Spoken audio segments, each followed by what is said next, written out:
Good afternoon, ladies and gentlemen. My name is Elias Grampas, and on behalf of the European Parliament Intergroup on Climate Change, Biodiversity and Sustainable Development, I'm very happy to welcome you to today's discussion on the Sustainable Products Initiative. Before we kick off, I would like to take the opportunity to thank Member of the European Parliament, Ms. Maria Spyraki, for hosting this event under the umbrella of the Intergroup. Ms. Spyraki is an MEP for the group of EPP from Greece and is, of course, the co-chair of the European Parliament Intergroup and is championing topics linked with circular economy. I would like to also warmly thank colleagues from SPI, the Confederation of European Paper Industries, for kindly co-organizing this event. And prior to Ms. Spyraki's opening remarks, please allow me to highlight that during the event, we're extremely interested in listening to hearing from our audience as well. So I would like to invite participants to send us your questions during the event. For this, you can use the Q&As box of the platform. You can choose the all panelist option. This should appear at the right-hand side of your screen. And within your question, please also make sure to indicate the speaker to whom your question would be best addressed, so that on behalf of the Secretariat of the Intergroup, we can facilitate a fruitful discussion to follow. So once again, thank you very much for joining us today. And without further ado, Ms. Spyraki, the floor is yours. Thank you very much for hosting. Thank you, Elias, and thank you very much for organizing with details this very, very interesting exchange of views on the Sustainable Product Initiative, which, allow me to say, is coming and finally will change everything for companies placing products on the EU market. This initiative is expected of the first quarter of next year. So the main problem that the initiative strives to solve is that without policy intervention by 2050, the world population is expected to be consuming resources at a rate 3 times higher than the Earth can replenish. Specifically, the production, consumption, and waste linked to products are responsible for pollution and around 40% of global greenhouse gas emissions. Moreover, the consumption of materials globally, like fossil fuels, like biomass, metals, and minerals, is expected to double by 2060, while the annual waste generation is projected to increase by 70% by 2050. In that direction, the Sustainable Product Policy Initiative aims at correcting market and regulatory failures, and sometimes this target is very, very complicated. By saying this, I would like to elaborate in some specific aspects, starting with product-related externalities, which are usually not fully internalized. The consumption pattern and the relevant production and take, make, use, dispose do not provide sufficient incentives for the producers to make their products sustainable. Second, it is the average lifespan of a plethora of products has become shorter over the last years.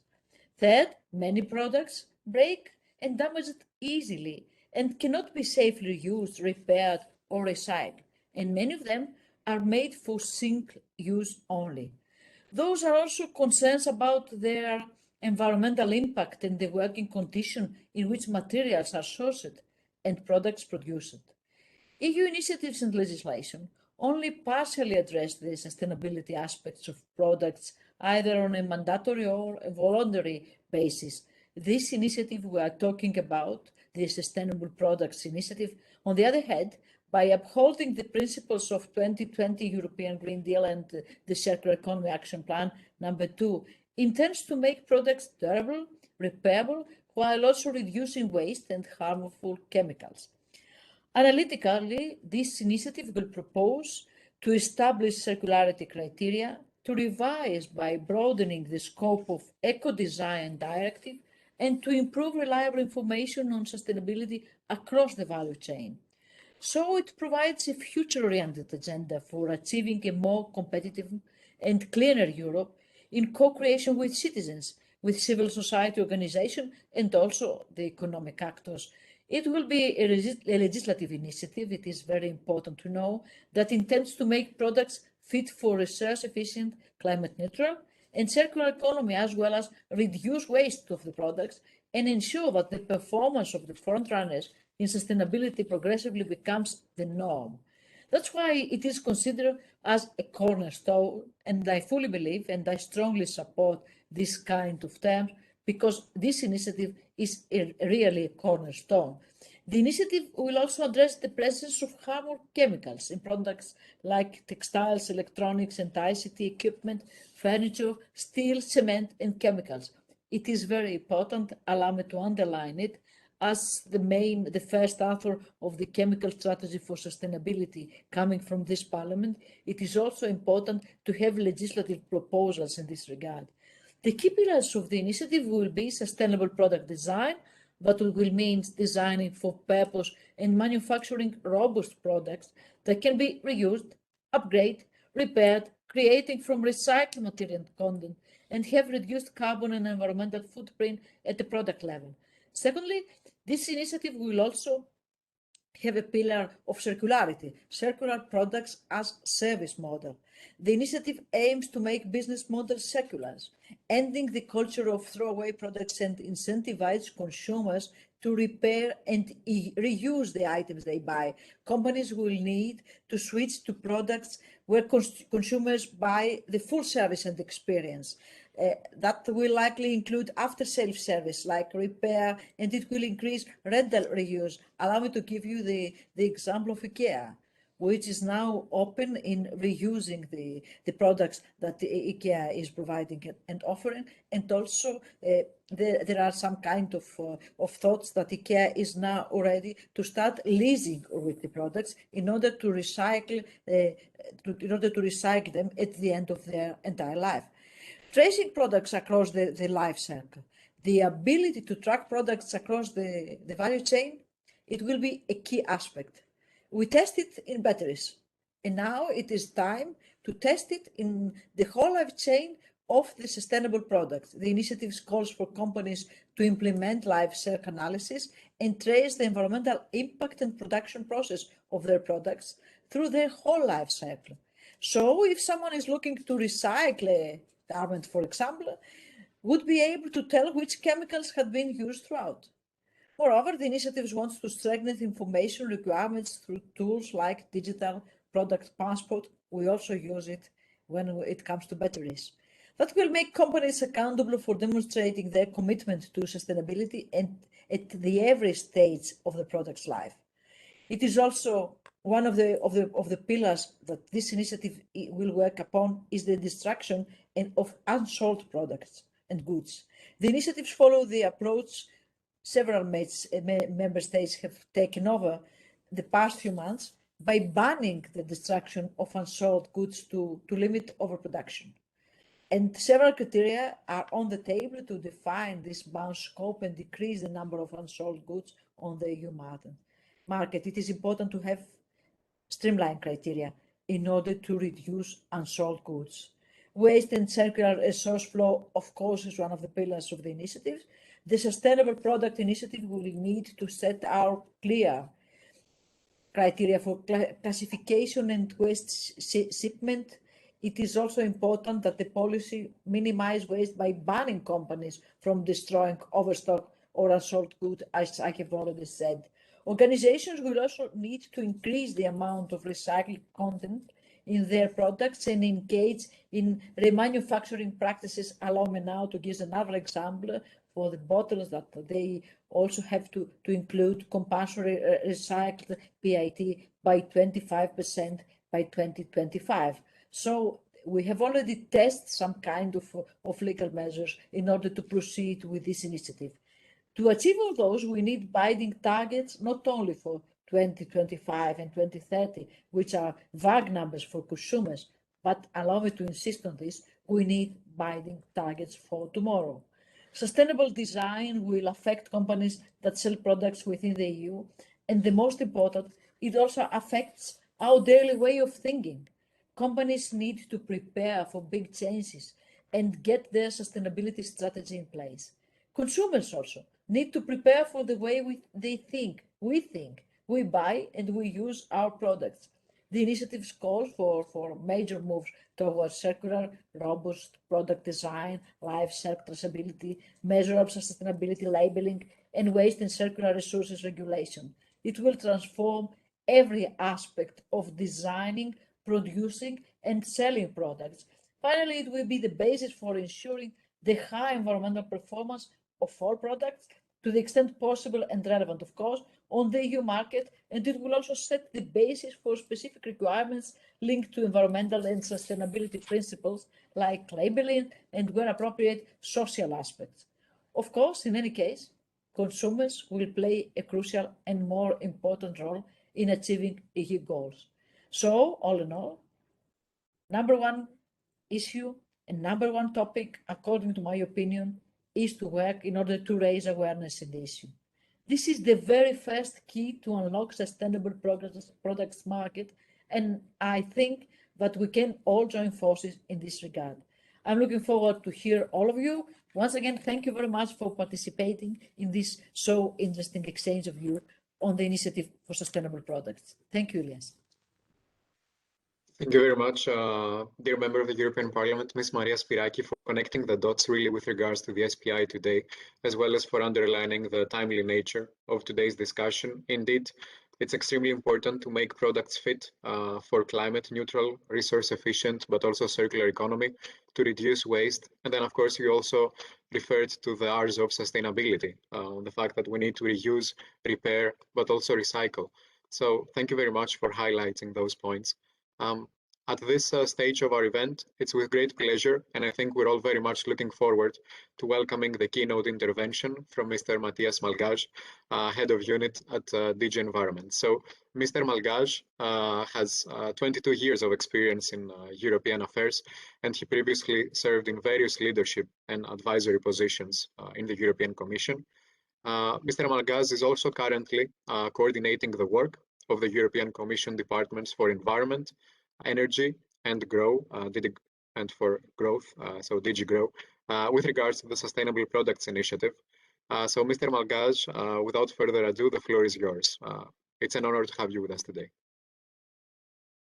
Thank you very much, Ilias. Honorable Member of Parliament, good morning, dear colleagues.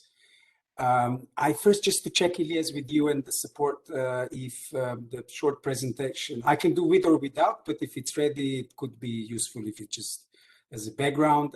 As you say, my name is Matthias Malgaj. I currently work at DG Environment, but I am also mandated to coordinate the work of 3 lead directorate generals on this. So I speak in that capacity.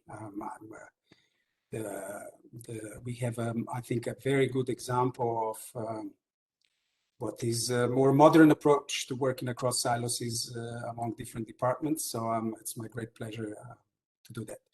I will take probably, hopefully, not much more than 10 minutes. I'm then really looking forward to also listen to the panel discussion. And together with panelists, I'm available very shortly afterwards also to answer some questions, and then I'll have to excuse myself. But once again, thanks for inviting me here. If you could maybe start with the first slide. So this is just, I'm seeing it very small on my screen, but hopefully that's because I'm a panelist. Just to sort of remind everybody that the sustainable products policy is part of the several pillars of the original Green Deal.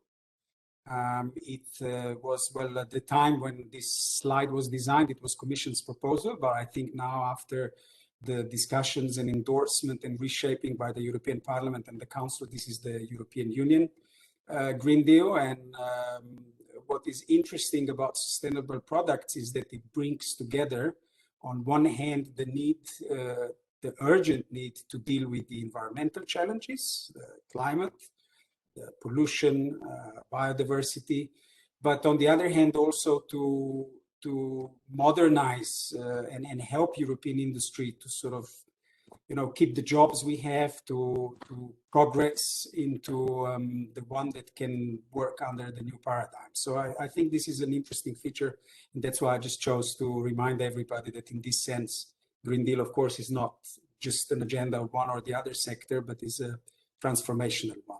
I think this was also mentioned in the introduction. If you could please move on to the next one. So again, just a reminder, what was the political mandate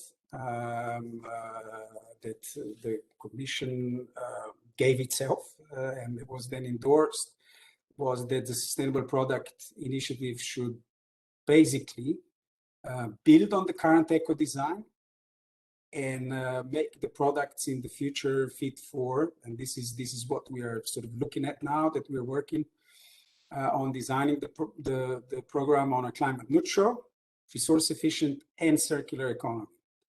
Should also reduce waste, which is sort of implied in circular economy, but it's been pointed out explicitly.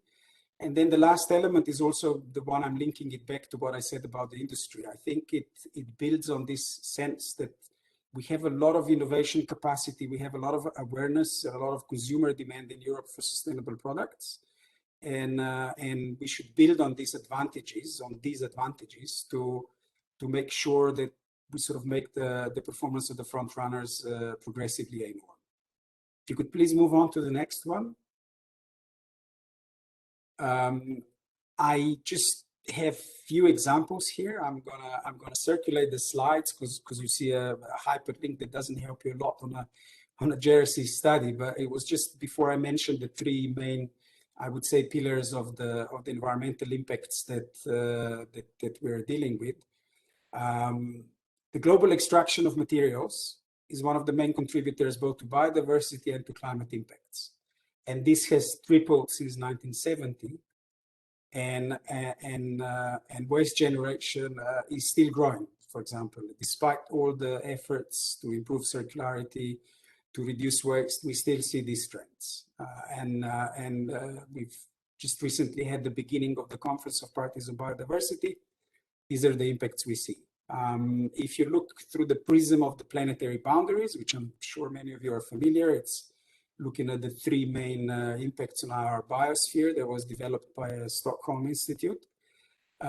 We have a JRC study that I think is public that clearly shows that European consumption alone, so what we buy and use in Europe, whether it's produced in Europe or elsewhere, is breaching those boundaries. So we're using more than the planet can sustain in the area of resource use, in the area of particulate matter. And this is sort of something that we have to keep in mind. So on the environmental side of things, we have to keep in mind that what we consume here also has impacts, not just here, but also where it's been produced. And I think this is very important.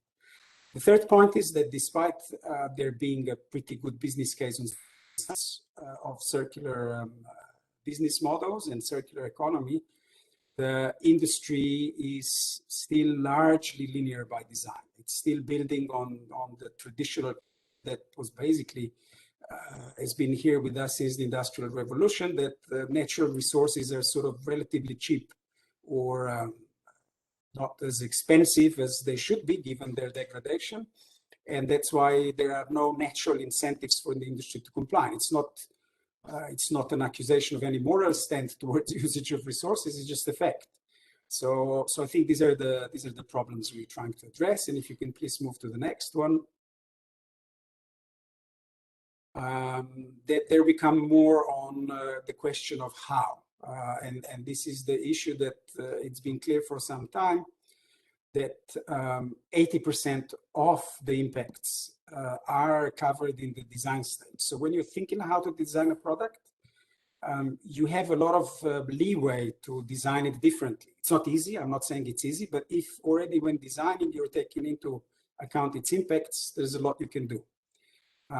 So here we looked at some of the problems that we now, I can say, cannot comment a lot on things that's not been adopted yet, but I can say I'm quite convinced we've done a good job in our impact assessment in demonstrating that there is evidence that products do break down more quickly than they did in the past.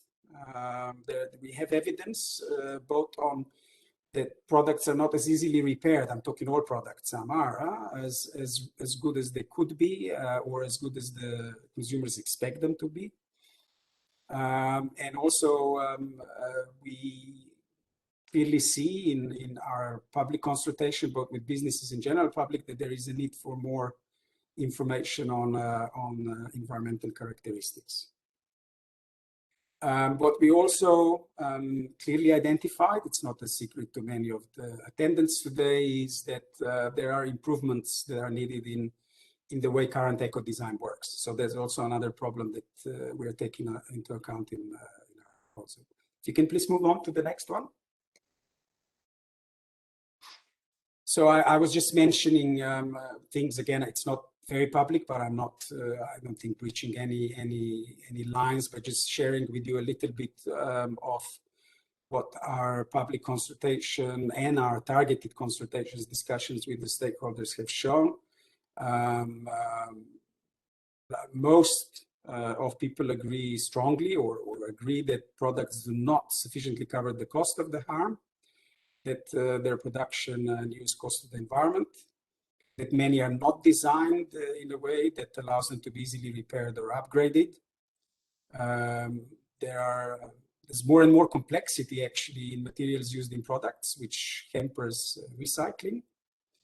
And that both consumers and businesses lack adequate and reliable information on characteristics of products. So we've seen quite a strong support for introducing a digital means of conveying this information in an easy way to businesses and consumers, which we call the digital product passport. And finally, it's also clear that having repairability information that would allow everybody, I mean, all the companies, the small repair shops, or the users, when that's feasible, with more repairability information, we could achieve longer duration of the product, and this would then reduce its environmental impacts and would also be beneficial for the consumer's budget in most of the cases. Can you please move on to the next one? So as you know from the public consultation, but I can say a few more words about this, is what are we looking at? We're looking at extending the scope from current focus on energy-related products to more or all products. What is clear is when I say all products, if at the end this is chosen, it is clear that the focus, especially in first years, would be on what we already identified as priority sectors in the Circular Economy Action Plan and documents before. So even if scope will be very wide, it would focus at the beginning on priorities, or perhaps scope will be just on priority areas. But this is what can expect in the foreseeable future. I think that's fair to say. But final decision, of course, has not been taken yet. That we would extend or introduce different categories of minimum sustainability requirements. So they would be more than just on energy use, and they could include, of course, other requirements than we use today. Similar, as you're familiar with the terminology, you have minimum performance requirements, sustainability requirements, but also information requirements. Those are not important just for consumers. They are important for consumers, and there would be instruments that can help them maybe even better than the revised eco-design, but they're also important for the business-to-business transactions. It's important for recycling, for manufacturing, and so on. So this is where we are looking at extending the information requirements. We also done quite, I think, a solid work on looking at how to link the rules on new product groups or cross-cutting requirements through incentives, through green public procurement, to linking performance classes, and so on. We had looked at how the measures I mentioned before could particularly contribute to the barriers that today exist for a more extensive rollout of the circular business models, and through that for increasing the value retention, and through that by necessary consequence also of keeping more of the materials, so keeping more virgin materials in ground, if you wish, and keeping more materials in circulation of its useful stage. And then finally, as I mentioned, we identified there's a problem with current application of eco-design framework, and we looked at ways of improving that. So whatever the new proposal, it would take these lessons into account. So it's not a separate process, but it's an integral part of the work we are doing. If you can please move to the next slide.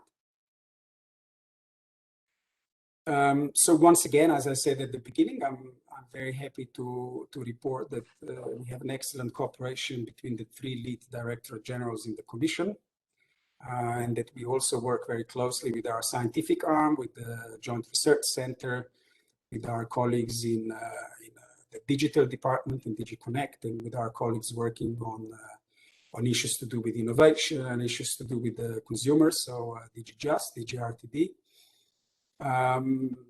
We had already gone through the public consultation, and we are finalizing the Commission impact assessment now. I don't have a formal announcement of the date of the adoption yet, because that has not been yet decided by the Commission, but I expect it to be done, that it could be possible to do it in the first quarter of 2022. Move on, please. And this brings me to the end. Thanks very much. I hope that this gives you a little bit more flavor of what's been happening in the past months compared to what you knew before. I'm looking forward to hear also the panel discussion, and I'm just arranging with my children who are in quarantine since this morning to try to stay for a little bit of the Q&A session. That's my apology. I intended to stay until the end, but it may not be possible. So I'll do my best, and I'll communicate with Elias. With this, I'd like to thank again the Honourable Member of Parliament for organizing this, and for everybody who's listening in, and of course the great team of Elias for organizing this. Thank you. Thank you very much, Mr. Magash, for your keynote intervention, which I would say has totally sparked the interest of our audience as well, judging by the number of questions already received in the chat box. So Mr. Magash highlighted the transformative nature of the European Green Deal, the vision behind SPI, but also a snapshot from the public consultation results, as well as the areas of possible measures under assessment. So this is very much appreciated, Mr. Magash. Thank you very much. Just if I may comment on one of the questions received already by the audience with regards to the slides that we have shared. Indeed, after the event, on behalf of the Secretariat of the Intergroup, we will reach out to the speakers, and following their green light, we will also make the slides available as of tomorrow on our relevant website section. So on this note, I'm very happy to proceed with the panel discussion that will soon follow. So I'm very happy to introduce you to our four speakers, starting with Ms. Anna Papagrigorakis. Ms. Papagrigorakis is the Sustainability Director at SPI. Hello, Anna. Prior to joining SPI, Anna has held positions in Plastics Europe, where she was part of the advocacy team, but also CEFS, so the EU Sugar Manufacturers Association, and has in-depth experience when it comes to environmental policy topics, ranging from industrial emissions and circular economy, also to climate change and life cycle assessment. Our second panelist is Mr. Hans Krahn, who is Secretary General at EPBA, standing for the European Portable Battery Association. Mr. Krahn manages the association's activities regarding EU and national policies impacting the portable battery industry, and his work also focuses on ensuring a correct transposition and implementation of batteries legislation in the EU member states. Hello, Hans. We're also delighted to welcome Mr. Jean-Pierre Schweitzer, who works at EEB, so the European Environmental Bureau, as Senior Policy Officer for Circular Economy and Product Policy. Mr. Schweitzer focuses on issues relating to product policy and the circular economy. And prior to joining the team of EEB, Mr. Schweitzer worked for 4 years at IEEP, so the Institute for European Environmental Policy, where he specialized in plastics, market-based instruments, and economic indicators. Good afternoon, Jean-Pierre. And last but not least, we also have Mr. Emmanuel Katrakis, who is Secretary General of EURIC, the European Recycling Industries Confederation. And since 2014, Mr. Katrakis has been working on the development of the Confederation, as well as its efficient organization, to act as the trusted interface between the recycling industry and the European institutions. So I'm very delighted to have you for joining us today for this very fruitful panel discussion to follow. And if I may start with Ms. Anna Papagoraki, this is, of course, a general question that I plan on addressing to all speakers. So maybe first to Anna. What would be the key areas of interest for SEPI, Anna, when it comes to the SPI? And what would you also see as challenges ahead? Okay, thanks for that, Elias. I think, first of all, what I want to say is that SEPI warmly welcomes SPI. We feel that this initiative is perfect for paving the transition to a circular, low carbon and resource efficient economy. It is good to see a push towards rewarding front runners that produce sustainable products on the market. In our case, I think we are particularly interested as we produce a range of forest-based products, so not just paper, but also textiles. And in particular, we are very attached to the fact that we work as a value chain. So if you think about the logs that you see, they go for construction first, and then the residues are used to create the plethora of different products, such as textiles, such as packaging, maybe some other construction applications, and also innovation can go further to create digital products and so on. So we are very curious to see what are the product categories that would be applied.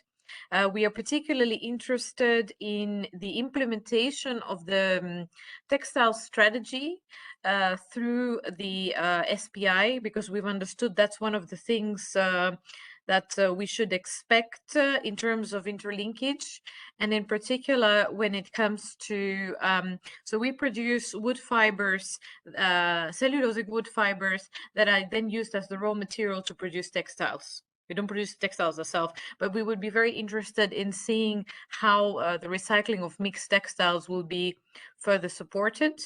And what is quite also dear to us, and it is also a challenge in some ways, is that this SPI doesn't refer to, they say it's part of low carbon economy, or it will contribute to the low carbon economy.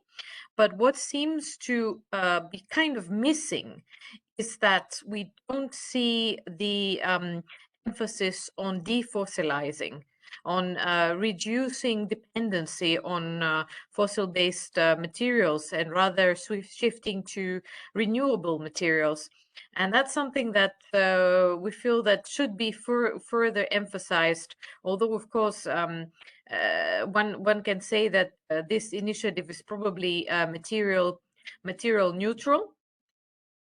Still, it should still be part of the commitment to include products that come from sustainable sourcing and are also recyclable. We've also heard the link to increasing recycling performance. In terms of all the paper we produce, the global recycling rate has been 74% in 2020. But of course, we want to go further. But what we would also understand is that this mandatory recycled content is something that should be applied when there is a low demand for this for the recycled material, for the recyclate, for the specific material. If you already have a well-functioning market and you already have created a recycling environment that already has this happy marriage between fresh fibers and also recycled fibers, it would be best not to disturb this actual balance, because what it will do is it will increase the transport costs back and forth for providing fresh fibers and also recycled fibers, but in the end it will amount to, it will not increase it will not even help increase the recycled content. in the products. So that's something. We're very interested in the linkage with the green claims, and in particular when we think of communication to consumers. So a push for the consumer to actually choose the most sustainable product on the market rather than just when it comes to price. And I think that traceability of information via the digital product passports will be something that will be really key throughout the value chain, and also communicating environmental performance. We see a link with green claims for that reason, but also maybe with empowering consumers for a green transition. But we would also, what could be a potential challenge is to apply the product passports also to imported products in order to guarantee a level playing field, and also not to include sensitive company information, and also not duplicate existing initiatives at member states when it comes to the database of the different information that is available. But very welcome. We expect extra costs. We will understand why they need to be applied and willing to bear them. But we also feel that the level playing field has to be guaranteed with imported products. And finally, Elias, last but not least, I would say we understand the use of overarching sustainability criteria, but we would like to put a word of caution that one size does not fit all, and different products serve different purposes as per their functionality and as per the consumer needs. So of course, we also have reusable products. Don't get me wrong. Now, textiles is an example of reusable product. But at the same time, when you look at packaging, you also know that some products will consider to be single use, also for hygiene and food safety requirements. And I believe the current epidemic has highlighted that as well, this need for single use products. And of course, we have to always compare the impact of both single-use products and reusable products. And we would rather say that it is an aspect of complementarity between reusable products and single-use products, especially if we look at packaging. These are a few points from my side. Happy to discuss further and go further, but I think for now this should be sufficient to get the discussion kick-started. Thank you very much, Anna, for your insights. And I'm sure we will be able to touch upon those different angles linked with SPI later on in the discussion. But for the time being, I would also like to turn to Hans and ask you, from your point of view, from EPBA, what are then the key areas of interest for your organization with regards to SPI? If I really look at the, let's say, the key interest of key areas of interest for EPBA, let me just first start with saying a few words on EPBA, and that's important for the discussion as well now and perhaps later on. So we are European Portable Battery Association. We represent the manufacturers of portable batteries, which you basically see as consumer batteries. We also represent the suppliers to the industry, as well as the companies that actually use portable batteries in their appliances. Purely looking at our manufacturers, they produce portable batteries, which are, and with the portable batteries, I mean both the primary, the non-rechargeable segment, as well as the rechargeable batteries. Looking at the key areas of interest when we talk about the Sustainable Products Initiative, there is, I would say, first of all, if you look at a couple of key principles, it should be centered around the LCA approach to ensure that it's based on scientific evidence. And it is something that we've clearly seen in the run-up to the proposal for the batteries regulation. Those discussions clearly have shown the importance of an LCA-based approach to actually measure and understand as well the environmental impacts of specific requirements. And that's really important because some ideas, suggestions, requirements purely from a gut feeling can make sense. But when you look at the LCA-based conclusions, it might have the totally opposite effect from an environmental and sustainability point of view. Communication to consumers is essential as well. Here it's going to be important that for the consumer, the information is effective, understandable, but at the same time proportionate as well. And the discussion should really focus on what can actually help the consumer in making a reasoned purchase decision. And with that, I believe that a distinction should be made between the information that is essential to be made available on the product or on the packaging, and information which can be made available in a more elaborate format via QR codes or other digital means. And with that, I also want actually to make the link with the EU approach. We've seen over the recent years that a lot of initiatives have taken place on a national level with additional marking requirements, additional consumer information. And that really makes it very complex for producers to place products on the EU market. And therefore, and that's actually last point for me regarding the key principles that should be taken into account, it should really be an EU and a harmonized approach. That should be the main focus, especially those elements that touches directly on product policy, which should also ideally mean that regarding the marking requirements, no room should be left for national specific labeling requirements. So that's basically a short introduction regarding the key principles. Do you want me to address as well some of the learnings from the Batteries Directive, or would you like to tackle that later on? Perhaps we can touch upon this later on during the panel discussion, if you agree. That's fine. Yes. But thank you very much already for providing us with an overview of your work, but also the most important angles of SPI when it comes to the European Portable Batteries Association. So on this note, I would also like to turn to Jean-Pierre. So hello, Jean-Pierre.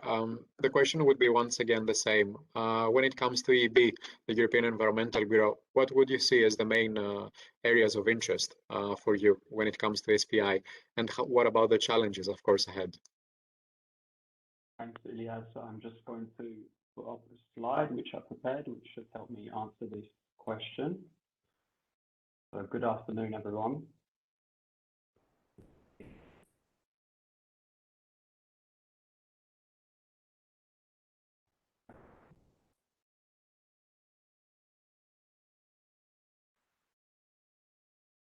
Okay, perfect. We can see it very well here. Can you see the presentation? Yes, it's not on full screen.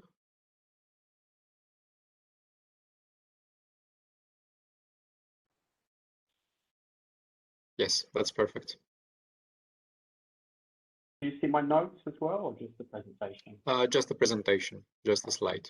Great, thank you. So good afternoon, everyone, and thanks obviously to the Intergroup and the EBCD Deputy Spiraki for organising the workshop today. So from the perspective of the EB, we really feel like the need to focus on products is quite clear, and I welcome that the other speakers also have this perspective. We've heard a lot of statistics already this morning about the impact of production and processing systems. Another point I would like to add to some of the statistics we already heard about, the link with emissions, biodiversity loss, water stress, is also the reality that to achieve Europe's climate goals, we're at a point now where we need to redirect a lot of materials and resources for energy transition and also infrastructure renewal. And I think it's in this context which we need circular production systems, and issues like addressing obsolescence have really become an imperative. In several reports, obviously, we haven't seen the SPI yet, so we can just speculate about what it includes. But in many reports and staff working documents on product policy, which the Commission have published in the past, they already identified that a comprehensive product policy framework is missing. We have several different kinds of instruments already, but they are applied inconsistently to the sectors of the economy, and particularly those with the biggest impacts, whether it's buildings, textiles, also intermediary products. And in some, such as textiles and furniture, there are only voluntary measures in place with limited effectiveness. So the SPI represents, I would say, a much awaited, and it's now the delayed initiative to develop a holistic product policy framework, which can be applied to any product on the European market. And we really welcome the political objective to make sustainable products the norm. We believe that the way forward for the framework has already been piloted through the EU's existing instruments. And by this, I mean a policy mix. So not just one measure, but several measures combining regulatory, market-based and information tools, where eco-design requirements should determine the supply of products, and incentives such as green public procurement and EPR modulation, as well as best-in-class labeling such as the EU eco-label, could create demand for the best performing products. This is what I've tried to illustrate in the main figure on the slide. There's a lot of information there, but focus on the one on the left.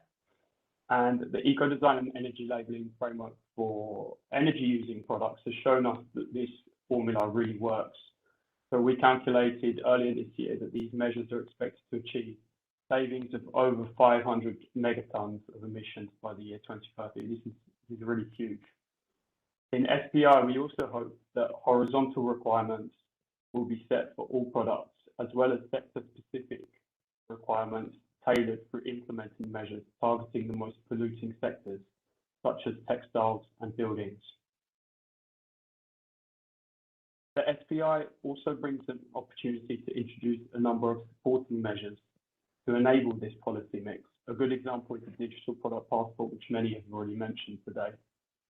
Regarding challenges ahead, you ask, Ilias, I would really like to highlight one aspect, and it was suggested to some extent by Mr. Marigage, and this is the overall level of consumption in the economy, and this is point 2 in my slide.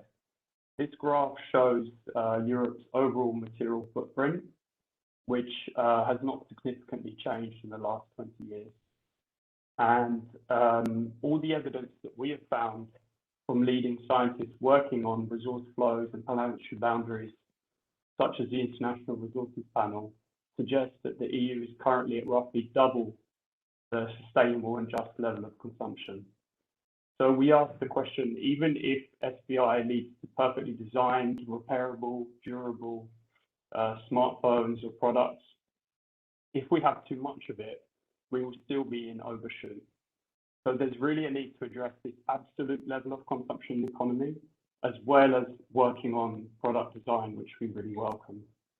We know that the Parliament already called for binding targets on material footprint in their report on CEAP earlier this year, and we really welcome this. But I'd welcome, maybe some ideas from the other speakers about what other measures we could have to address the overconsumption. So interested to see how we can combine product policy, but also a view to the overall level of consumption in the economy. Thank you very much, Jean-Pierre, for highlighting the key challenges and opportunities ahead when it comes to SPI, but also for underlining some very specific policy recommendations on behalf of EB. Our next speaker is Mr. Emmanuel Katrakis, Secretary General at EURIC. So once again, Emmanuel, the same question would be equally asked for you. What would you see on behalf of EURIC as the main challenges ahead? And what are the key areas of interest with regards to SPI?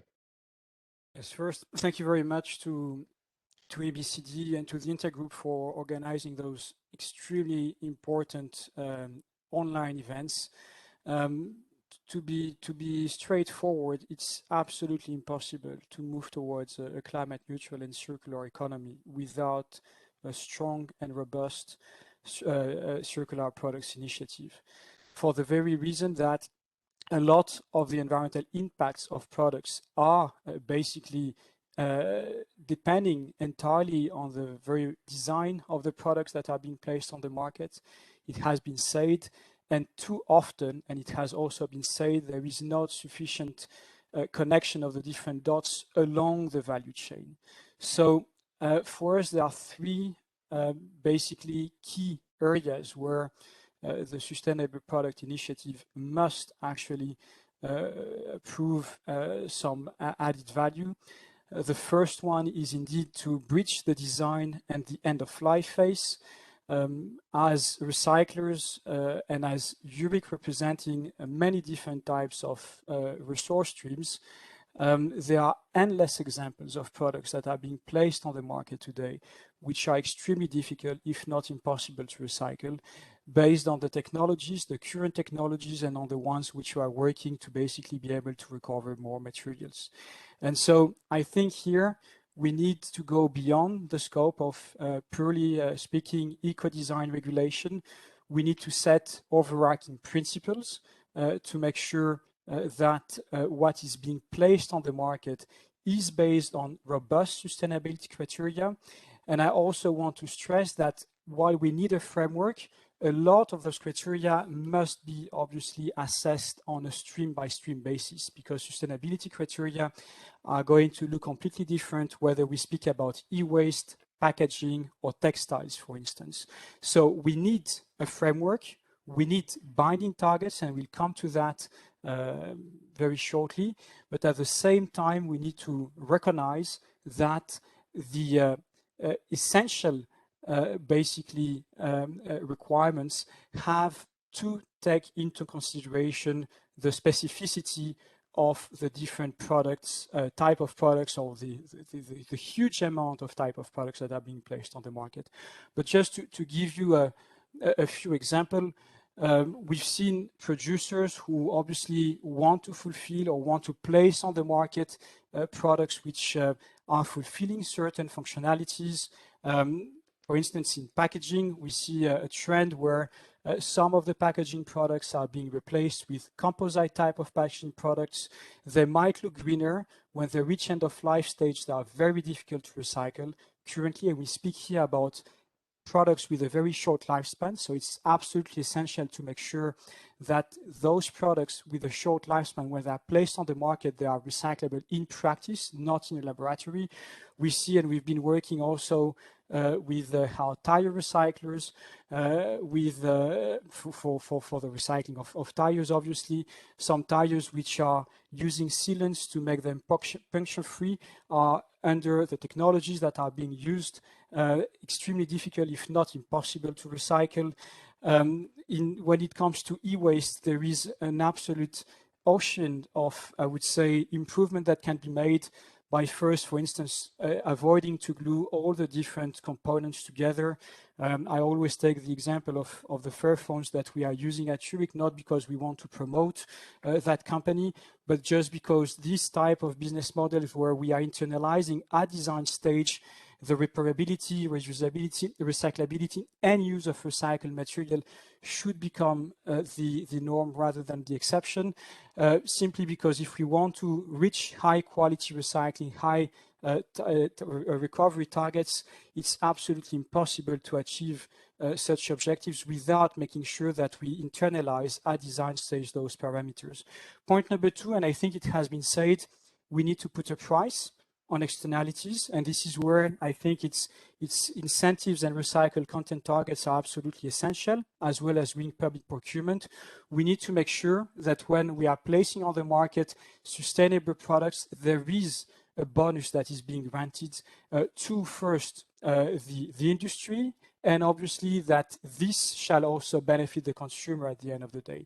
And here you have a toolbox of different types of instruments, green public procurement for sure, and here we are lacking criteria, so there is a huge amount of work to be done. Market-based incentives to make sure that products which are designed to be more repairable, but at the same time also to use more recycled materials are at the end of the day benefiting from those features, and those features are being internalized in price so they can compete on a level playing field. And obviously recycled content targets, I know it has been discussed, but what we saw for recycled PET is that for the first time, those targets enabled to decorrelate basically the price of recycled materials from the price of virgin materials, and here the price of oil, and enable basically to give the certainty the industry need along the value chain to invest and scale up recycling capacity, but also the other way around to make sure, and this is a debate that we welcome, to make sure that we have the right collection systems in place to maximize first the availability of waste and then the recyclability and the recycling of those waste. Last but not least, it has been stressed by all the different types of all the different speakers, empower consumer sustainable choice. I think here we see that there has been a lot of work done over the last decades on energy efficiency. We need obviously to work together to make sure that there is also very clear information given to consumers to make sure that when they are procuring products, they know the environmental credentials of those products and thus be in a position to make the most sustainable choice. So I'll stop here because I know that's going to be a long debate, but those are really the 3 points that are absolutely essential from a recycler's perspective. Thank you very much, Emmanuel, and also thank you very much for respecting the allocated time frame given, because I think this is extremely important to ensure that we have enough time towards the end of the event for a fruitful discussion to follow. So I would also like for the second round of questions for our speakers to be as much to the point as possible, time-wise, so that we can ensure some Q&A with our audience as well. So on this note, I would like to turn to Anna. On behalf of SEPI. Anna, you mentioned the fact that one-size approach does not fit all. You also referred to defossilizing and material substitution. So I would like to ask you, how does the product range covered by SEPI meet the objectives of the SPI, and what would you see as challenges there? I think I've kind of already tried to answer it in my initial speech. I would definitely say that we have a range of products from packaging to textiles. There is also a range of different applications for chemicals.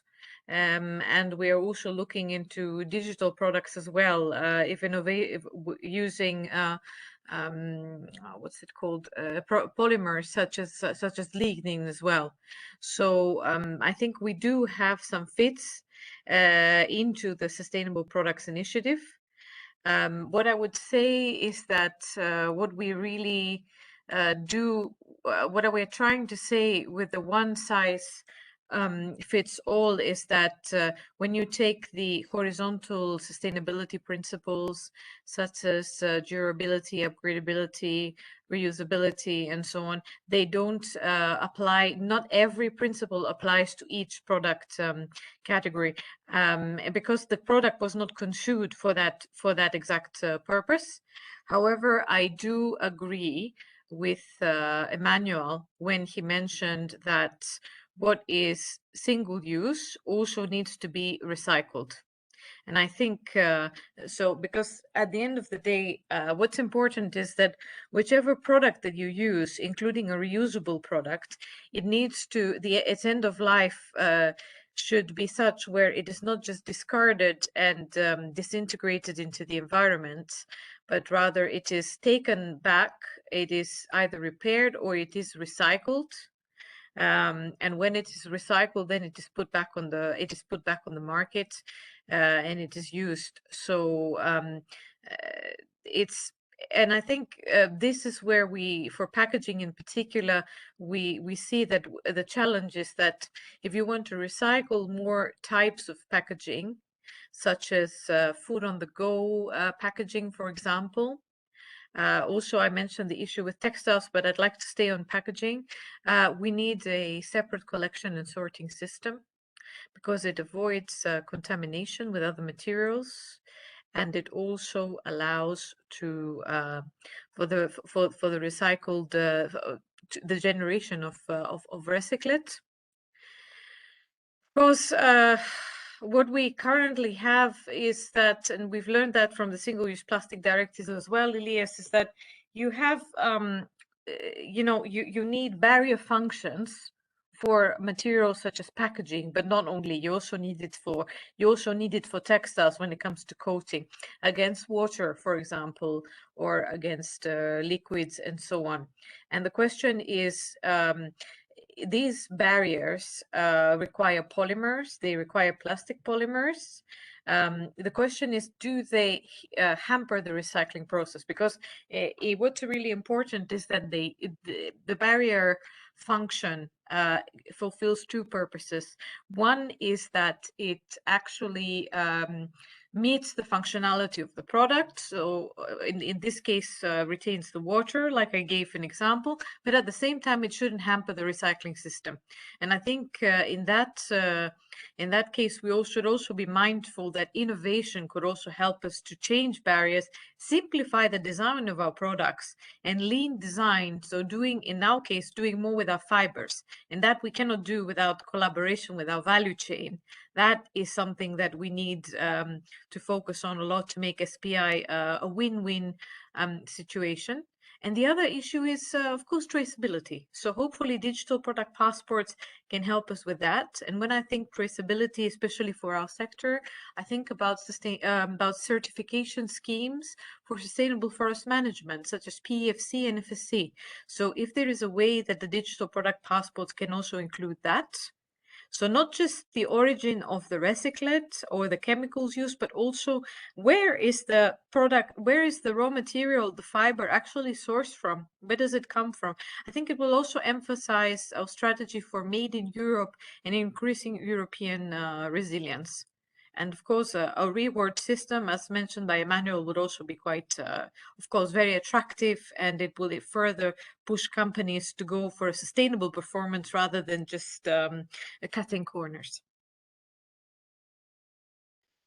Thank you very much, Anna. And indeed, innovation has a key role to play, and it's equally important to focus on lessons learned. So on this note, I would like to turn to Hans and ask you, what would you see as lessons learned from the current discussions on the batteries proposal? Yeah, I've taken actually the batteries. I think it's a nice proposal, since it's, or a nice example at least, since it is the first vertical piece of legislation that will come out of the Circular Economy Action Plan. And that's actually one of the main elements. This proposal on batteries, it includes already the circular economy principles, and it also aims to set out how these principles should be applied in practice. And if I have to identify a couple of lessons learned on the current discussions, I think I want to start with the importance, but also the relevance of the scope of the legislation, or the proposal in this case. So the proposal covers a wide scope of different battery types and technologies. And if you want to have a successful, an effective, but actually also pragmatic implementation, it is important that a distinction is made between the different battery types. As has been said by Anna, a one-size-fits-all approach simply does not work. And this basically means that requirements which can work on larger batteries, such as industrial automotive batteries, do not automatically work for smaller batteries, such as the portable ones. And this brings us to the issue regarding the scope of the batteries proposal. Now, the Commission has made a balanced approach regarding a select number of requirements such as use of recycled content, battery passport, and so on, which apply, at least at this stage, to only the larger batteries, but not yet portable batteries. And this has been done for a very specific reason, since most of the gains can be achieved by focusing on the larger battery segment.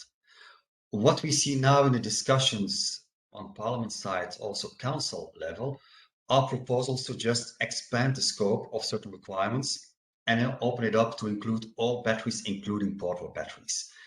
Now, these proposals don't take into account that the technology of the different battery types is also actually completely different. So a pure copy-paste of what could work for example, industrial batteries will not work from a technical point of view to portable batteries. And changing the scope of the proposal should really be based on sound technical evidence on what can actually work and what the benefits are as well, which at this point is currently lacking with the new proposals, or at least the amendments which have been put on the table. Second learning, I would say that the proposal could benefit a bit more from, let's say, a more pragmatic, a more proportionate approach. Now, the batteries proposal, for obvious reasons, is focusing a lot on quality. And this is reflected in, for instance, specific durability and performance requirements for portable batteries, a requirement, by the way, that we fully support, both regarding the timeline, the process, and the scope. On the other hand, an important chapter of the proposal is also dedicated to conformity assessment of batteries. And what we feel is lacking there is a proposal which is which gives actually a more balanced approach, a more balanced way between the focus on quality and the administrative burden it will have on the portable battery industry. And this pragmatic approach, for instance, is actually something that we would like to see having a much more focused way regarding the actual scope of the conformity assessment. And for instance, only focusing on those portable batteries which take up the main part of the batteries purchased by consumers and not include a wide variety, and this is really an extreme wide variety of a niche market or niche battery types. Another point which I consider important as well is, again, coming back to communication. A lot of emphasis is put on communication towards the consumers, towards other stakeholders as well in the chain. Combination of additional information requirements, additional symbols like a QR code, the CE marking, in addition combined with language requirements, makes it actually very difficult, again, from a practical point of view, to put everything on the blister card, let's say the packaging of your average consumer battery.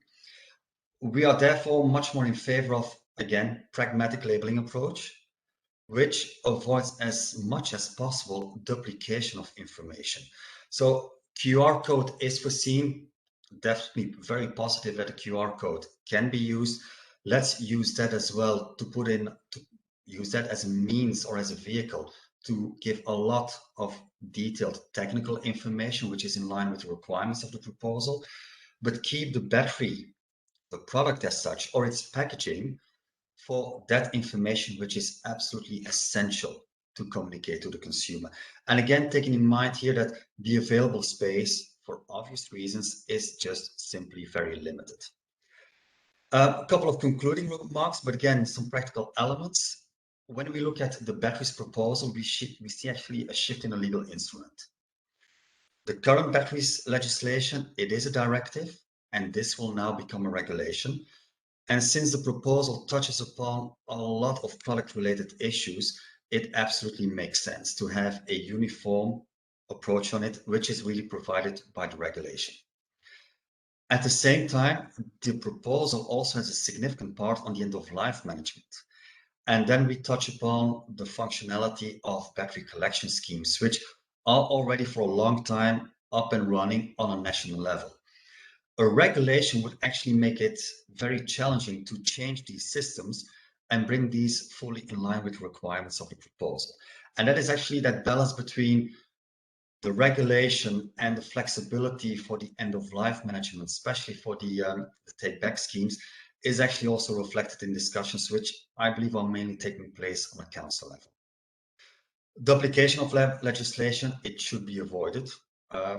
Batteries proposal foresees as well a system on hazardous substance management, which actually would be in parallel with the REACH requirements. Well, it would only bring duplication and unnecessary complication.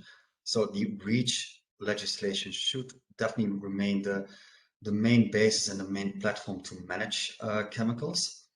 And then finally as well, the batteries proposal is based on very extensive discussions. We actually started back in 2016. A lot of reports, a lot of impact assessments have been done as well in the run-up to the publication of the actual proposal. And there is actually a very extensive impact assessment which is linked to the proposal. We would see a benefit that some discussions which are taking place on the council and the parliament level would also take into account a bit more the findings of the impact assessment. And this is something foreseen, just to give an example here, on the discussions regarding the use of deposits.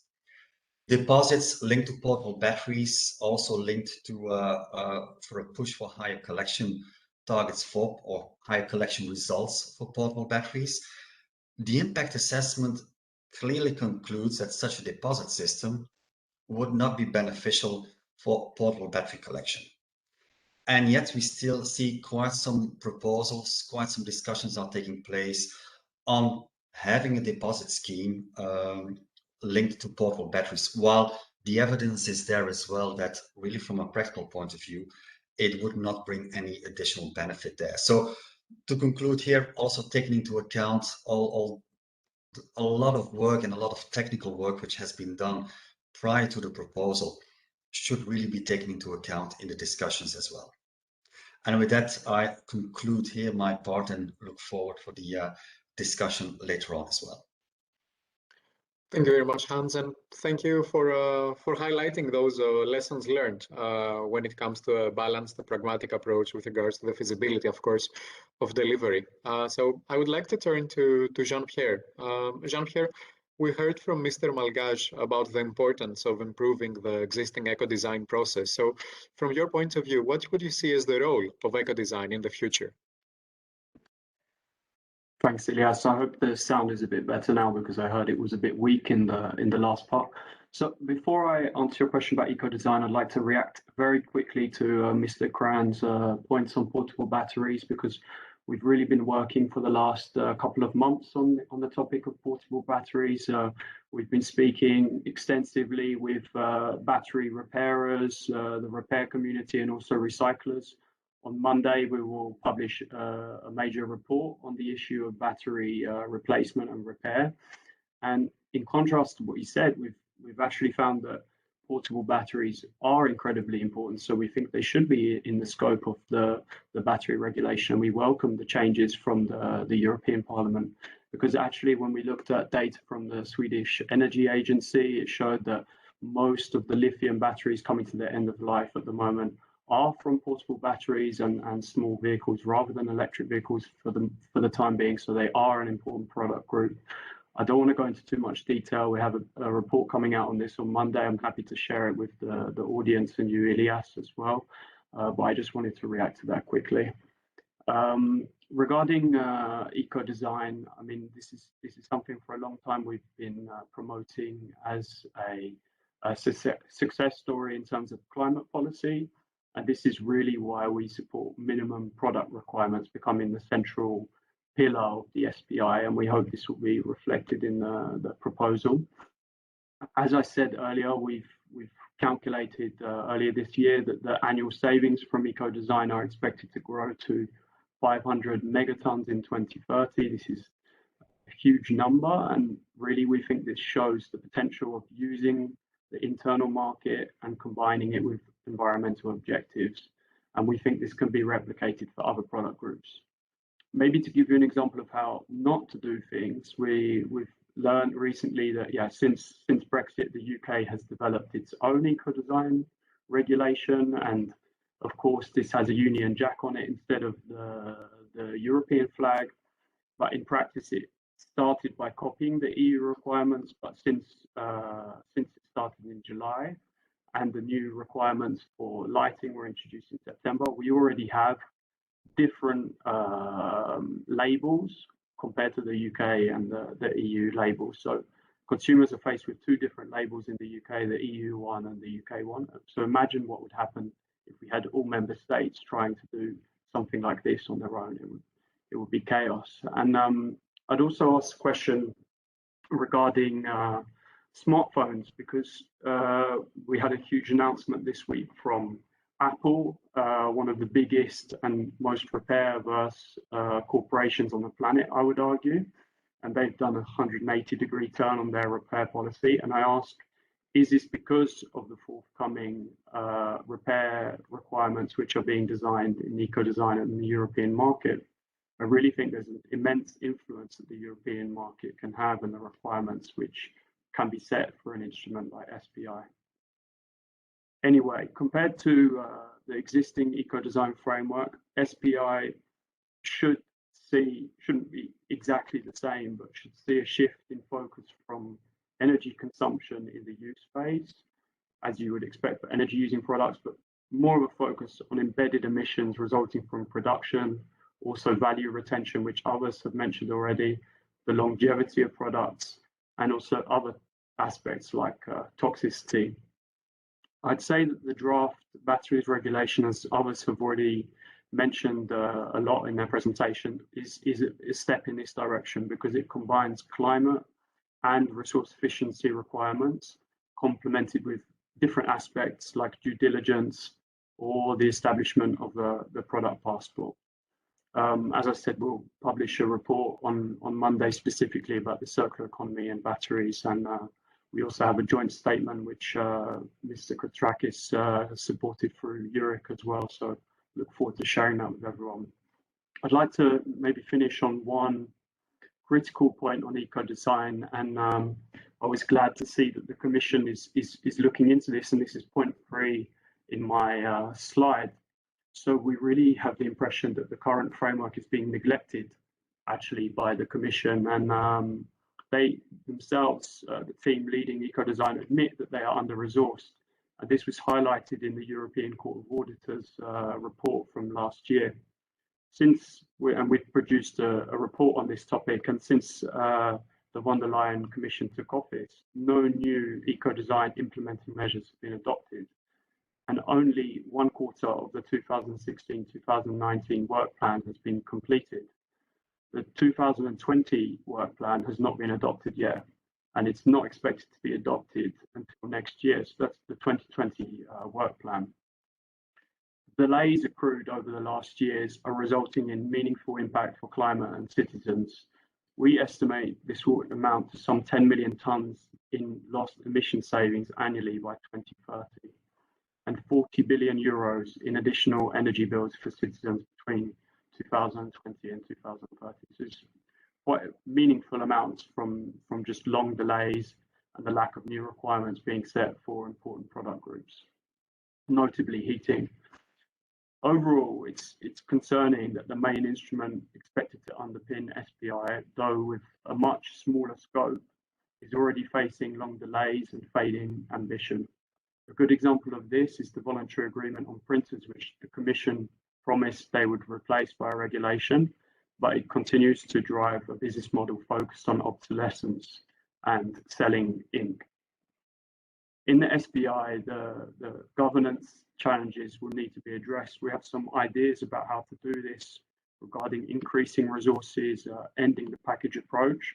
I'd also like to learn from the Commission or the other speakers if they have ideas about how to govern eco-design in a more streamlined way, and make sure that we don't face the delays we're facing today. Thanks very much. Thank you very much, Jean-Pierre. And of course, we're looking forward to also eyeing your relevant report coming up very soon. I think you mentioned Monday, right? So yes, we're very right. much looking forward to seeing that as well. Thank you very much. And then, Emmanuel, I wanted to also ask you, why is SPI absolutely essential to achieve Europe's circular and climate neutrality targets? And from your point of view, do you think that we need binding requirements and targets, or more voluntary pledges and commitments? Yeah, I will answer the question, obviously. I think on batteries, because they have been heavily discussed, we, as EURIC, we came up with a comprehensive position which is available on our website.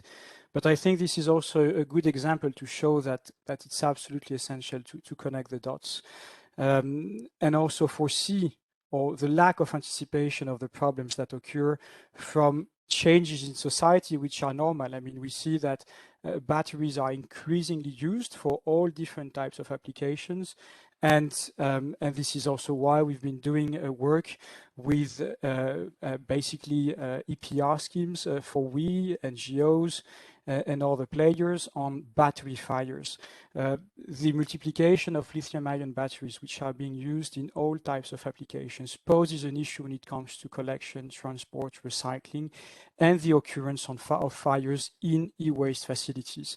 So that, and this is again, we see that you need measures at design stage to make sure that they can be removed more easily, for instance, properly identified, so far and so on. And I think we all agree that the holistic approach, despite room for improvement that the Commission took on the battery regulation, is the right one, where we look at a product from an entire life cycle perspective, from design, use, recycling, recycled content. And at the same time, here we also saw that there was very little anticipation of the problems that recyclers are facing today, and of the fact that the multiplication of fires do have a huge impact on a number of companies. So I think I'm overstretching a bit here the debate for Sustainable Product Initiative, also to show that sustainable products is absolutely essential to make sure that we anticipate problems of change in society, change in production, change in the use of products, or here batteries that are being placed on the market. Point number two, I think one of the key area where we expect the sustainable product initiative to make a major step forward is when it comes to indeed incentives and targets, and that comes a bit hand in hand with the question.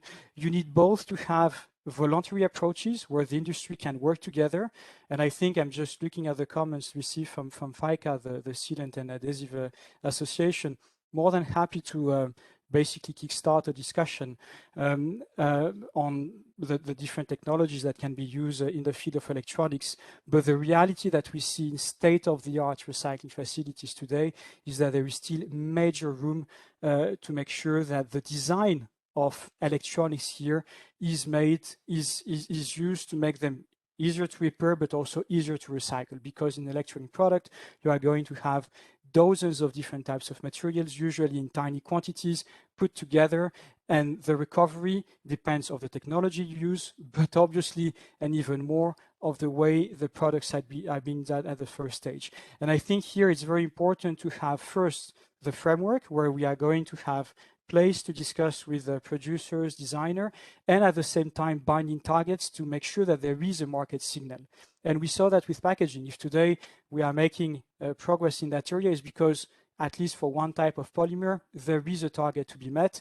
And actually, producers sometimes are even going beyond the target that is being placed in legislation. Then there are a lot of technical questions, food grade safety and stuff like that, which are extremely important, but the target is there, and then the legislation has to be changed accordingly to make sure that those targets are being met. So just to get back to your question, you need actually both. You need voluntary commitment and at the same time binding targets, otherwise it's not feasible. Last but not least, I think that here Mr. Schweitzer came also with a good point on considering, and that was a proposal made by the European Parliament, targets to reduce the consumption of primary raw materials. It has been said at the beginning by Mrs. Spiraki, member of the European Parliament, but also by the representative of the Commission, that with today the resource consumption that we are having, we are going to need far more resources that we are having today. So I think one thing is obviously sustainability criteria. The other thing is to make sure that we're also working on what is being used to produce the products that are being placed on the market. I see many other questions, so I assume they will be discussed during the Q&A, right? Yes, that's correct. And thank you very much, Emmanuel. I would also like to take the opportunity to thank all four panelists of today's event. And I think it has really served to maximize the added value of today's event, welcoming some early reactions of panelists to other speakers' input as well. So I'm sure that this will also stimulate lively and interactive discussion with our audience in the next minutes to follow. Just before that, I would like to once again ask Anna, Hans, Jean-Pierre and Emmanuel, what would be your key takeaways for our audience today? And what should be the top priorities of the SPI? What do you think the SPI should lean at? Maybe just very briefly. And Anna, we can start with you. Thank you, Elias. I think what we need to, maybe it was said by previous participants, and I think I can carry it forward as a takeaway, not to have a product-specific approach is actually a criminal thing to do in SPI. And I'm being very provocative right now, but it's the end of the session. We need to really look at the product specificities and also the materials that are used in order to make different product categories sustainable. Hence, like the previous participant said, and somebody said it in a very nice way, we have to do a product-specific approach per product chain. And that means also collaboration with the value chain. I think renewability is a missing ingredient for now from SPI, especially when it comes to achieving climate neutrality. So material substitution, replacing fossil-based materials, bearing in mind, of course, that the functionality of the product needs to be replaced by biomass-based materials, but also from certified biomass. And I think the Commission has in the past mentioned that they want Europe to be a catalyst for the bioeconomy in their bioeconomy strategy. So I see a link with that as well. And also to push innovation further. I would say also that it's very key to have a level playing field between imported products and locally produced European products when it comes to the implementation of the digital product passports in view of extra costs.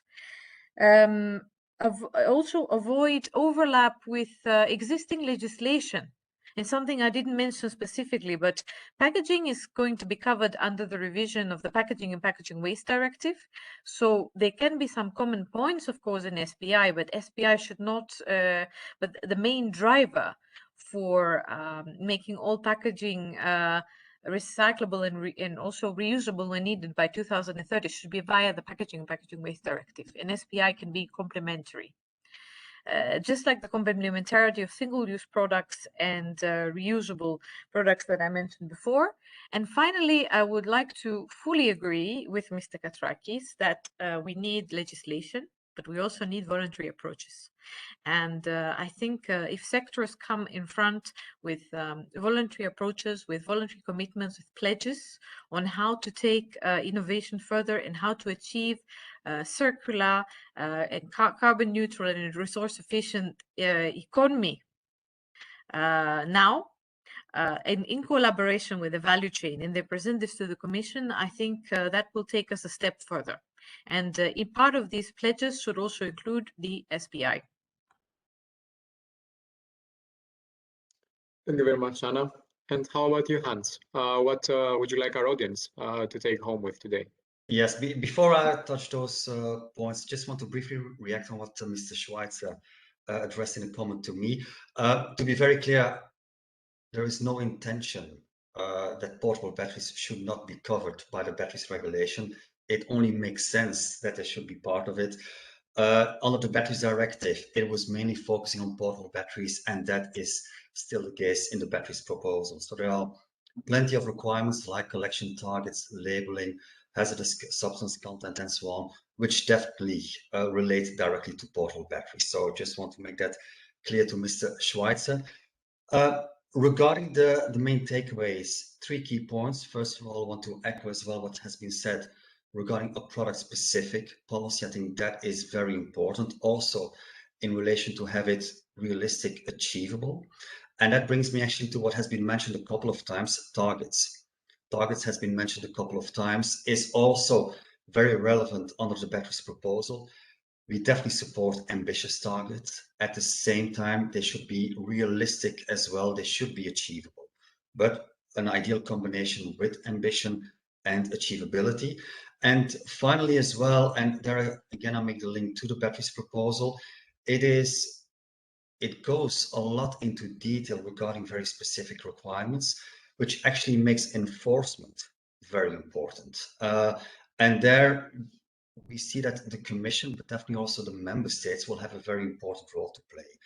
If I look at the enforcement of the current batteries directive, it has not been that positive from, let's say, the national authorities' point of view. A lot more attention is given indeed to enforcement within the batteries proposal, and we would like to see that happen as well in reality. And I'll keep it with that. Thank you very much, Hans and Jean-Pierre. The floor is yours. Feel free to also, of course, react to the comments posed.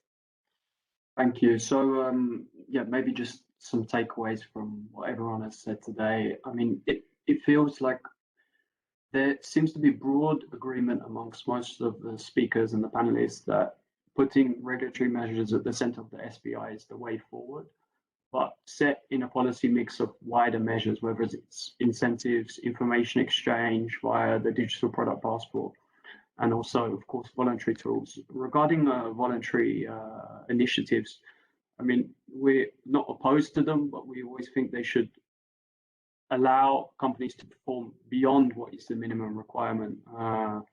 And this is really not what we've experienced in the existing voluntary agreements. For example, on printers, which I already mentioned, also set-top boxes, which no longer exist, and the one on games consoles. These examples of voluntary agreements in eco-design are consistently underperforming compared to the regulatory requirements. So this is just what we've experienced in existing VAs in the context of eco-design. So we really hope that the focus will be on genuine eco-design measures and not on voluntary agreements which result in poor performance on efficiency or material efficiency.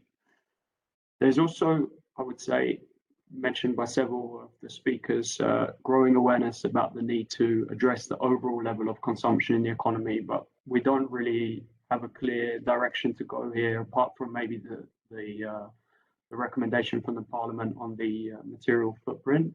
But we haven't heard any reaction from the Commission yet on this parliamentary report. So I'd really be interested to hear. I think the representative from the Commission has left, but this is something we really hope to get a reaction from the Commission soon. There is an opportunity coming because material footprint, the indicator which the Parliament asked for, is being added to the circular economy monitoring framework, hopefully at the end of this year. So there is an opportunity there.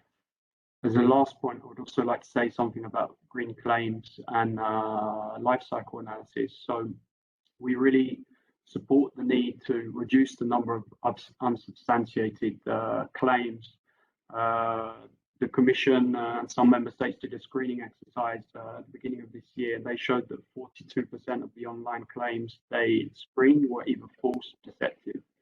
And so the Green Claims Initiative and underpinning it, the harmonized PEF methodology, provides a strong scientific basis to substantiate these kind of claims, but just on the 16 impact categories of PEF, whether it's climate or water use. But we also need to be aware of the limitations of PEF and LCA in general, for example, on impacts such as biodiversity or microplastics.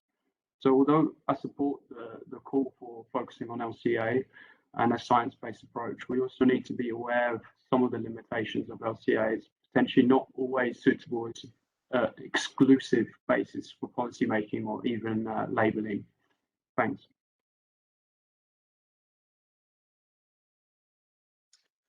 Thank you very much, Jean-Pierre. And Emmanuel, from your side, what would you like our audience to take home with today? What would be your key takeaways of this discussion?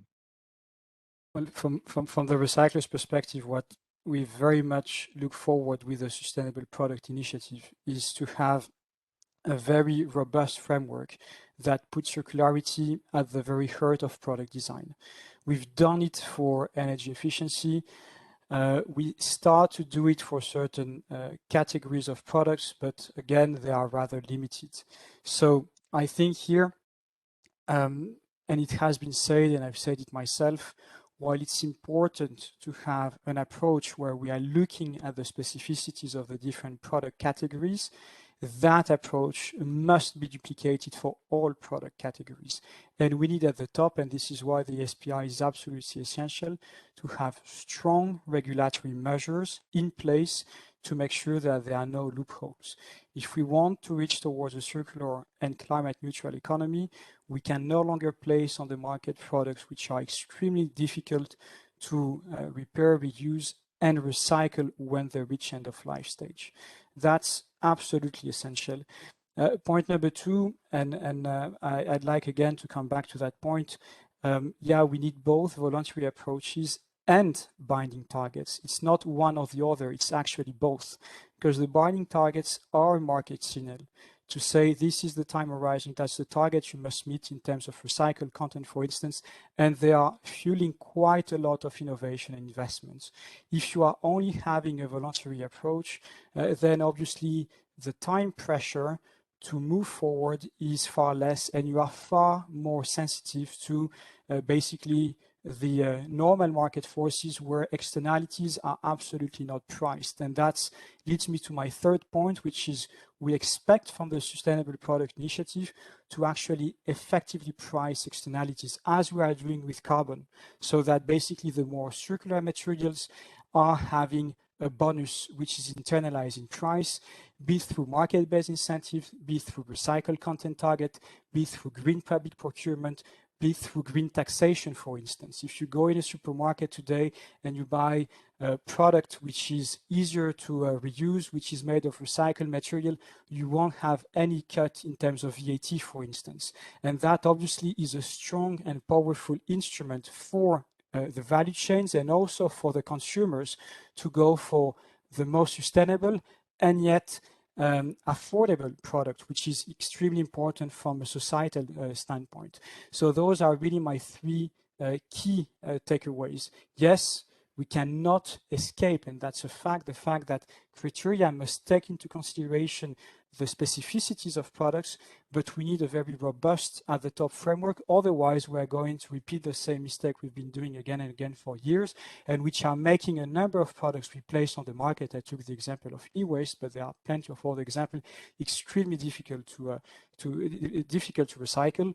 I mean, the list is very long. So, and obviously the incentives that are absolutely crucial. Thank you very much, Emmanuel, and once again, thanks to all panelists for their key takeaway messages. I also would have to comment, Jean-Pierre, you were indeed spot on in your observation. Unfortunately, due to unforeseen circumstances, Mr. Matthias Malgaj is no longer connected to our event, as it was kindly flagged at the beginning of his intervention. However, very much looking forward to continuing the discussion in the near future. And this is equally so, I can say gladly on behalf of the Secretariat of the Intergroup, as I am sure that we will have plenty of collaboration opportunities ahead. So on this note, I think our audience is equally looking forward to the Q&A session, which is coming up shortly. So although we are running out of time, we have probably some time to address 2 or 3 questions from the audience.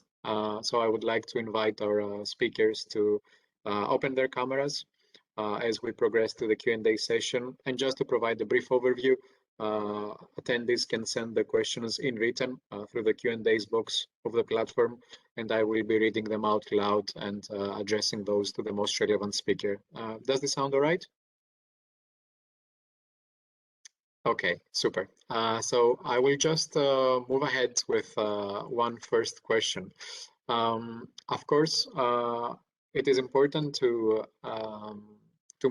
hear from Mr. Malgaj that circular economy provides a future-oriented agenda in line with transformative vision of the European Green Deal as well. There is, of course, a great potential of SPI in the future. So very briefly, perhaps, how would you see that unfolding?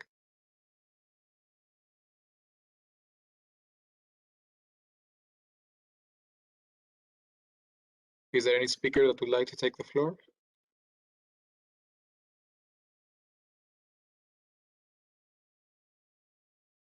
Do you want to repeat it again, Elias, just so we're sure we got the gist of it? Yeah. It would be on the potential of SPI, linked very much, of course, it's a broad question, I understand, very much linked with the transformative agenda of the European Green Deal. So there's a great potential in terms of SPI. How would you see then the future with regards to SPI unfolding in the future? I understand that, of course, this would be mostly relevant to Mr. Malgaj, as the majority of questions in the chat box, but if there is perhaps some input from all speakers, I think that would be very much appreciated. Happy to give a very quick reaction, Elias. So in the report I mentioned, which looked at delays in the eco-design framework, we also had kind of a very positive finding, because we looked into what the contribution of the current eco-design framework was to the EU's 2030 climate objectives. And we find that it's roughly a third, actually, the reductions which can be achieved by 2030 through the current eco-design framework is around 30%. So, and this was the 500 megaton figure, which I mentioned twice already in my presentation. And so if you're talking about the potential, imagine if you unleash these kind of requirements onto all sectors of the economy. So I think it's something to really I mean, we haven't done a calculation, and maybe the Commission is looking into this. But if we look at the high impact sectors, batteries, buildings, textiles, everything, and think about significant reduction in their overall climate impact, focused not on energy use, but on embedded emissions, the potential is very real, and that's why we are really supporting this initiative. Thank you very much. Is there perhaps any other speaker that would like to take the floor? Otherwise, we can move with an additional question. Maybe one small thing, if we want to think of taking SPI forward, SPI should also be a facilitator for the resilience of the EU economy, especially because the sectors that the sectors that were I think there is a link between the SPI and the pathways consultation of DG Grow, especially when it comes to the different pathways and the different critical sectors. So I think that if the SPI can help reinforce Made in Europe and also safeguard the EU economy, this is something that should also be reflected in the proposal. Small comment, but just in terms of horizontal coordination of policies. Thank you very much, Anna. And a second question would be, well, we've heard about this from Jean-Pierre.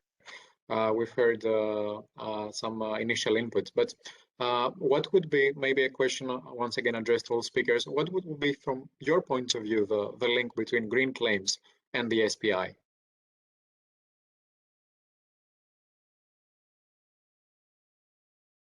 I'm not sure Jean-Pierre has heard the question. This is something that I think Jean-Pierre briefly touched upon within his second intervention about the link with green claims and SPI. I was just wondering if perhaps any other speaker would also like to make a brief comment on this interlinkage. Again, green claims, we need to make sure that we have an easily and robust scheme to communicate green credential to consumers, to empower consumers to be able to make sustainable choices. And that obviously requires to work on objective criteria according to which product categories or products belonging to certain product categories are or not more circular than others. So the link is absolutely obvious. If you want to be in a position to communicate green claims without making greenwashing, you need to have a very clear and robust scheme according to which you are going to assess whether products like mobile phones, whatever, placed on the market are also resource efficient and circular. That's the way, obviously, we see that link. Obviously, there is a lot of devil in the details, and we cannot go more into those details without taking very specific examples. Elias, maybe I can also add something in complementarity of what was already said. When it comes to green claims, okay, the proposal hasn't come out yet, but one of the proposals of the Commission is to use the product environmental footprint method as the one methodology or method, it's not a methodology, in order to substantiate green claims. And we also agree that there is a proliferation of unsubstantiated green claims. There's a lot of greenwashing. So the green claims legislative proposal hopefully will actually put this into, will sort this out, but the method needs to be robust. And when I mean robust, if there are still some methodological challenges, such as accounting for land use or circularity and end of life, then they need to be also taken into account before it is put into legislation. The other thing is the need for the system boundaries to allow products to be comparable. For example, if you take two different products and one has no information, no data on end of life or recyclability, and then the calculations show that it is more performant, I'm sorry, but that's not an equal, that is not what I would call an equal comparison or a substantiated comparison. And there we also need robust data with a slight preference to also primary data that come from the actual industry. And there, of course, speaking on behalf of my own industry, I would say that there we are also willing to collaborate with the Commission in order to deliver this robust data.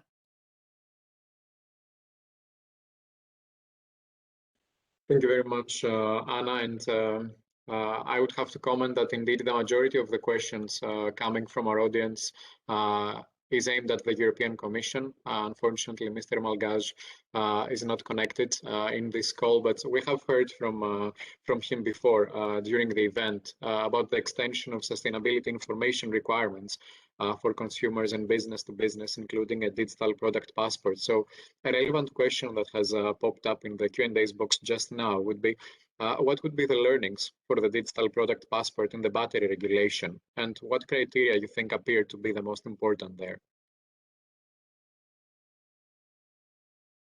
Perhaps Hans? Yeah, I'm not sure if this I question see is that. addressed to me, but actually it touches upon an interesting point on the scope of the batteries proposal, because this requirement in the proposal is foreseen for the larger batteries, so batteries above 2 kilowatt hours, which actually excludes at this stage the portable battery segment. So, and this is again, I would say, the approach from the Commission in having a pragmatic, proportionate approach, but at this stage it does not apply to the portable battery segment that my members place on the market. Thank you very much. Any other speaker interested in reacting? Maybe just to react to this. So we, a little bit contrary to what Mr. Karan said, we see that actually when you look at, for example, a tool or a light electric vehicle like a scooter or a bike, if you take apart the battery pack, the basis is often the same kind of cells, 18650, for example, as you use in an electric vehicle. So the technology is actually quite the same. It's the battery management system, which is the main difference. So we didn't think that this 2 kilowatt hour limit made sense, and that some of the portable batteries could be included, particularly when they included the same battery technology or cell type as the larger battery. So this is a point we made. It doesn't necessarily relate to the vision on the product passport. I think it's tempted to say that the digital product passport can cover many, many things. We would like to see that, but we would also like to see maybe a more simple approach. Start with the information which is already out there. Think about the databases which already exist. For example, the eProud database on white goods. How can we develop a common access point, not start to develop new databases or have the Commission as a kind of gatekeeper for data from different industries, but think about simple ways to combine the data we already have on products and make this accessible. I think what's interesting in the battery directive is this proposal on the carbon footprint. We think making this kind of, starting with this simple environmental footprint information and making this available through the supply chain can be a powerful message to producers, but also provide useful information to consumers or purchasers or businesses as well. Thank you. Yeah, and if I may quickly add on to that, and again, as I said, it's important to have focus on the scope and what you said as well, Jean-Pierre, batteries with a management specific battery management system. We're already talking about a specific set of batteries. If you look at the batteries which our members place on the market from a pure consumer portable battery point of view, these are your average AA, AAA batteries, both in primary as well as in a rechargeable format. So those are batteries which do not have that particular battery management system. And again, from that point of view, it's also important to have this specific scope, product-specific approach in the legislation. Thank you very much. And just perhaps very briefly, a final question that we have received from our audience.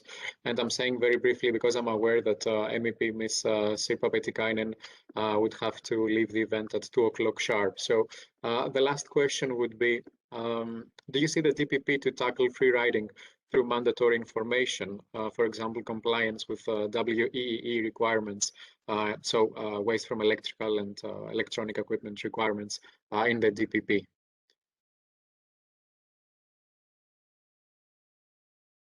So I think I can take this one.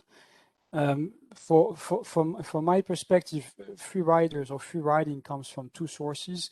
And this is obviously one of the problems. One is a lot of online free riding, and especially for waste streams where there is a very strong regulation on EPR, for instance. The other one relates to enforcement of products which are imported in Europe and their compliance with existing legislation, which is an absolutely essential point, both in terms of making sure that there is a level playing field for the European industry, but also from a recycler's perspective, especially when those products contain substances that have been phased out, that are no longer allowed within the internal market. So it goes without saying, and a sustainable product initiative shall not derogate, that when legislation is being devised, we should also bear in mind the ability to enforce that legislation, and that's absolutely essential.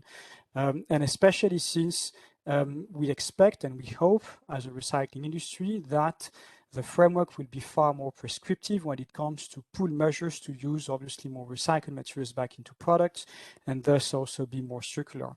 And there will be a couple of questions in terms of measurement, traceability that will have to be addressed. Here for e-waste, those questions are specific, but they are equally essential when it comes to proper enforcement of existing legislation and obviously upcoming legislation. And last but not least, I think especially when it comes to very demanding type of legislation to meet, regulation here adds value in terms of legislative instrument because there is no need for further harmonization, which also requires obviously to get it right. But in terms of internal market, that's usually far more efficient than having directives with different types of interpretations across member states. Thank you very much, Emmanuel. And once again, big thanks to all panelists. The last question that I see or / comment that we have received in the chat box is thanking all speakers for the inspiring session. So on behalf of the Secretariat of the Intergroup, I would like to very much echo that. And on this note, I would like to provide the floor to MEP Ms. Sirpa Pietikäinen. Ms. Pietikäinen is a Finnish member of the European People's Party in the European Parliament, where she is inter alia substitute member for the Committee on Environment, Public Health and Food Safety. Ms. Pietikäinen additionally has been the EPP Shadow Rapporteur of the New Circular Economy Action Plan, so extremely well positioned to address today's discussion's closing remarks. So without further ado, Ms. Pietikäinen, the floor is yours. Thank you for being with us today. Thank you. And first of all, thank you for all participants, panelists and organizers for this excellent event. And I hope that we will continue in different formats these discussions, because I think that on sustainable products initiative and design and regulation, we are on the core on sustainability and solving partly the biodiversity, but especially the resource efficiency and climate change, is knowing that the product design is very much the root cause. I won't go repeating the topics that we've just discussed, but I take a note that we all agree about the major elements about the need of having indicators, having binding targets, and that these targets and indicators need to be based on scientific evidence. And in the longer run, the indicators and targets should be, of course, based globally in the same kind of a coherent system that is supervised by, of course, UN Environment and other respective bodies. Then the another one is, and this is on the crux of the whole initiatives, is that we need to define on this product initiative and product regulation that all products need to be designed to be durable, fit for purpose. And so the non-durability itself, the fit for purpose is of course the safety for consumers in food packing, but it means fit for purpose. You can't design t-shirt that can't even hold 1 week's wearing. That and the materials to be closed loop. And this of course is, and we would need to write it down there also, the extended producer liability. But the liability becomes with rights. So it is the rights of the producers to organize the closed loop reuse of the materials. And there we have quite an issue with waste regulation still in Europe. And then, of course, it is the rights because, and this is very crucial for global lease economy. If I'm having my mobile phone as a service, so I have the right to, I have my rights, but I do have the liability to return the good for that original producer in a way or another, because otherwise you can't create that kind of a closed loop economy. Then, of course, is this whole sort of understanding being long lasting, refitable, repairable, reusable, and modular so that you can reuse the parts of them and then use the highest level of value or upgradable in that sense of materials. And then as only the secondary or last choice as a material to other business ecosystems. On this, of course, we need the product passport. And my thinking is that when I heard your discussion and some other discussions, probably it should be this kind of a multiple chip where depending who reads it, you get different information. You can't print all that information in the goods, but then again, the consumer has the interest of different kind of information than has the repairer or has the material reuser, and sort of packing all the information in one place. In one sense makes sense, but it needs to be tailored so that we sort of avoid the information overflow. Then, of course, we would need to take into account that the products and different industries are different. It's very hard to make one size fits all legislation in a sense for example in food, because I don't know how the food can be reusable directly, or it can be more long living even though I would have a very slow dinner, or the other sort of modularities there. As a service, of course, when I go to a restaurant, and that's an example. But still, there's a lot of that kind of an obstacles that I think that are just the paradigm change from existing economy to the new one. And while it needs to requires the change of the whole system, what comes as of a problem is that quite easily we say that this needs to be exemption, doesn't fit for buildings or doesn't fit for textiles, doesn't fit for this or that. And so we should have as mainstream as possible regulation. But of course, that kind of a common sense, what is needed for different industries, maybe in this kind of a comply or explain model. And on the discussion, for example, food packing, everybody knows the prerequisite is not to use the same package on my Stilton cheese over and over again. There needs to be different kind of ways on solving that issue. Then the material footprint, as said, Parliament is requiring. That's very important. And last but not least, I would have quite a lot of other points, but I'm just looking now at the time and trying to respect that. I think that, of course, now we have the the resource efficiency and circular economy platform. That is one part, a part of it. But we should have that kind of a lively discussion between academics, between different industries, the forward-looking spearhead companies, the consumer organization, the municipal waste management people and NGOs, and of course as politicians, so that we could get wide enough the 360-degree perspective and we could really make that kind of a regulation on place that is workable. And then, of course, just one thing that I didn't hear, maybe I just missed it. I think that this kind of a criminalizing of obsolescence of goods is one of the tools we would need to take on our hands, and as discussed and promised, instead of a directive, because this is internal market, it should be regulation, and because this is global market, these principles should apply to all products that are produced or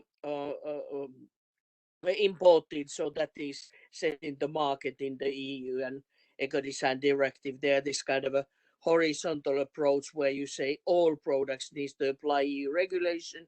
They need to be durable, fit for the purpose, and so what was discussed is the way that I hope that we all could be pushing very strongly politicians to fulfill, because this is extremely important for the level playing field, and this is WTO compliant. Thank you once again for very interesting discussions and looking forward to the next ones. Thank you very much, Ms. Pietikainen, for providing the event summary remarks so very much to the point. And I'm sure that we will indeed have many more opportunities in the near future to address the SPI. I would also like to take the opportunity to thank MEP Ms. Spyraki for hosting this event, but also SEPI as co-organizers, and our excellent set of speakers and also viewers of this webinar for their active engagement when it comes to boosting the Sustainable Products Initiative in the EU. So as we are wrapping up today's event, on behalf of the Secretariat of the Intergroup, I'm very much looking forward to continuing the discussion in the future. Until then, take care and see you very soon. Thank you very much for being with us today. Thank you. Thank you. Thank you. Have a good afternoon. Bye.